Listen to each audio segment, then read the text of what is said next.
there's something I wanted to talk about outside of that. When I said going into the political wilderness, it brings back to something that Chris had just said, like Syriza in Greece, or is that in Spain?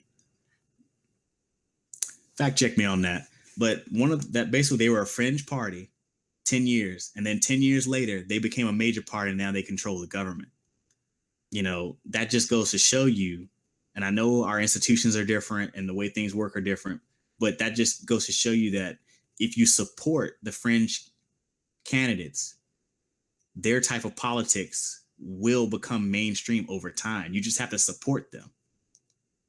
And I think, when you have people who are so-called progressives, and now I'm going to come at the media, I'm going to come at them specifically, TYT, the Majority Report, who else? Tom Hartman, big time, big time.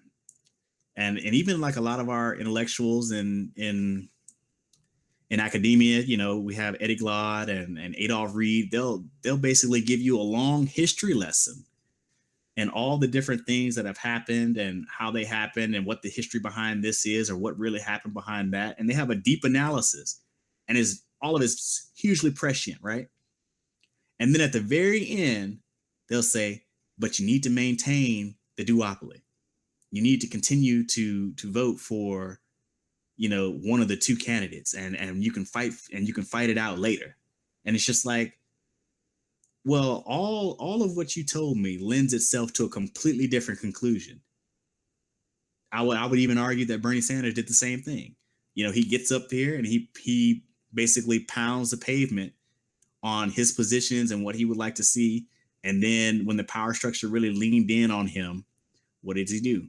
He bends his head, he bows his head and bends the knee. It's just like, why did you do that? And he will say, well, I need to accomplish whatever I can. It's like, well, maybe you should have just stood on your principle. And if you lose today, that's okay. You can come back later on. But he couldn't do that. And based off of what I've seen, that's also why I wonder about these progressives like Elizabeth Warren.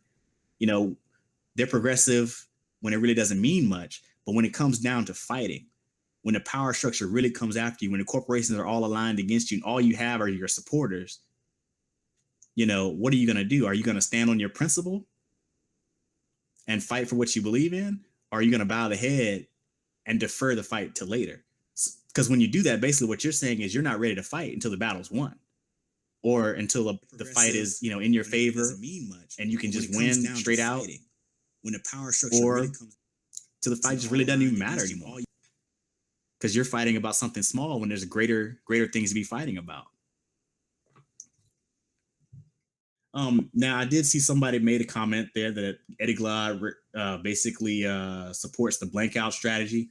Let me explain to you what the blank out strategy amounts to, or at least my interpretation on it is. You can show your dissatisfaction for Democrats only when it doesn't matter to them and has no chance of costing them an election. What that amounts to is you can challenge the status quo only when it doesn't matter. You can break the system. Well, I'm sorry, you can only do stuff outside the norm if it doesn't really affect the system. So basically, when it matters, you're always supposed to bow down. But when it doesn't matter, show your dissatisfaction. And you know what?